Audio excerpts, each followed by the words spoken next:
আজ আমার জন্মদিন, তাই মেয়ে সকাল সকাল পায়েস বসিয়ে দিয়েছে। আর একদিকে চলছে কেক বানানোর প্রস্তুতি। আজকে শনিবার, তাই এগলেস কেক বানানোর জন্য মেয়ে ওই কমলা লেবুর কেক বানাচ্ছে। অনেক বেলা হয়ে গেছে, তাই আর বাকি ভিডিওগুলো করতে পারিনি। কেকটা খুব সুন্দর হয়েছে।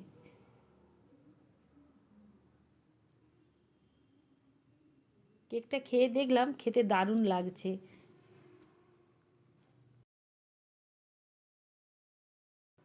আজকের মেনুতে ছিল veg fried rice, veg pakora, বেগুনি, চিলি পনির, পায়েস, মিষ্টি, পাঁপড়, চাটনি। সবগুলোই কিন্তু খেতে খুব সুন্দর হয়েছে।